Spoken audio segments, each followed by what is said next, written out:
Hello and welcome to the final process in the sales process, and by far one of the most important ones that you will likely uncover where you've been letting dollar signs out of your business and not after today's training.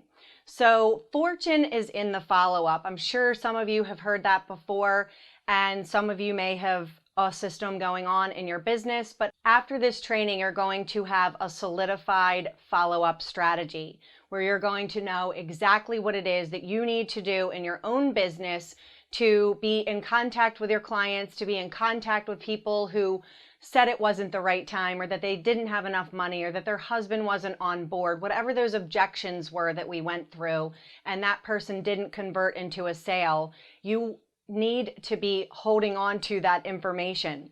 The first thing that you'll want to do is you'll want to put it into your calendar.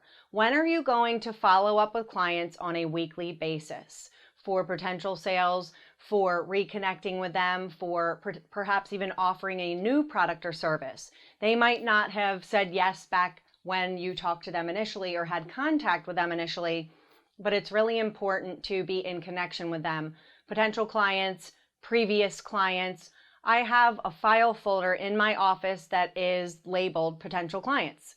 So, and then I have a whole section of folders where it is previous clients. So think for a moment right now, based upon your unique business, what is it that you need to do to get these pieces in place? Who are you missing following up with? And how can you continue to stay in contact with people, not only for generating referrals, but also for them perhaps converting into a client at a different time?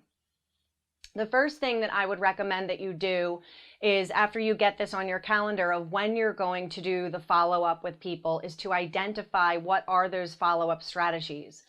Are you calling people? Are you messaging with them? Are you doing a check-in call and scheduling that with them? Are you using a scheduling link, or do you prefer to meet people in person? What is your system and what is going to work for your business uniquely? I will share with you what it is that I do, and then you can derive some of these techniques that I use perhaps for your own business where applicable. So the way that I work is I typically do my follow-up on Fridays. So it's like follow-up Fridays. And I spend approximately 2 hours where I will email people, I will Facebook message them, I might even text them.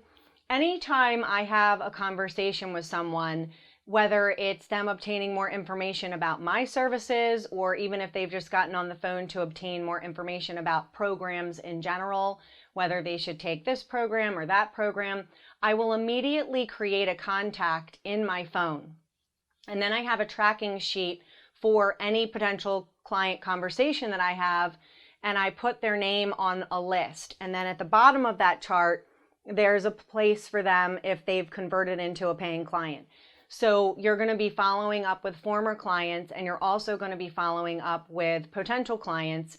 The other thing that you can do is you can follow them on social media, and you can choose to receive notifications about when they make a post or what have you. And basically what you're doing is you're staying on their radar. And even if you send a message and you don't get a response, I don't want you to get discouraged, because people need continuous connection, and don't think that they haven't seen it. They might be busy, and it may still be in their periphery. You will want to prioritize who it is that you're in contact with first. So people who are a higher potential for investing in your services and products are the ones that you're going to want to start with. Those are the ones that you want to cultivate more of a connection with, and then move on to colder leads. The other aspect of the fortune is in the follow-up is if you go and do an event, for example, or you're speaking at an event, a lot of times people will wait to get in touch with the people that they've connected with, or they might go to a networking event and switch cards with someone or make a connection with someone, or someone might say, oh, I'd love to invest in your products or services. And then you go home and you put the cards in a pile on your desk. I've been there, I've done that. When you do that, you are missing out on potential opportunities. Even if the person that you met at a networking event might not invest with you, they're in that energy. They're in the energy of when you were with them. and they're going to remember you the most there. So that's your time to connect with them further, to get on a phone call with them. If you feel that it's suitable for you and your business to go and meet them for coffee, that's completely up to you. That's not typically something that I personally do because, again, it requires getting dressed and driving, and then you meet for a half hour, an hour, and it just cuts into my operations of my personal business. But there is no right or wrong here. Again, you have to identify where your time is best invested when it comes to connecting with potential clients. So if you are at an event where you're a participant or you're the presenter, again, all of those connections, they're great connections. If you're getting business cards or you have a piece of paper that someone has filled out, you might even want to make some notes on that about, this person had this business, or this person was really excited about this offering that I have or this product that I have.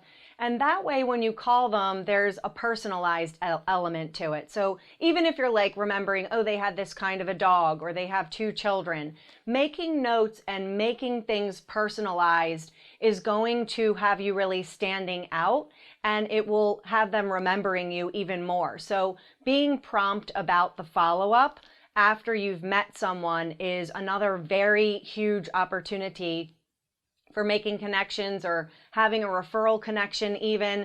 So you'll want to make sure that you are following up promptly and you've already scheduled time in your calendar for that.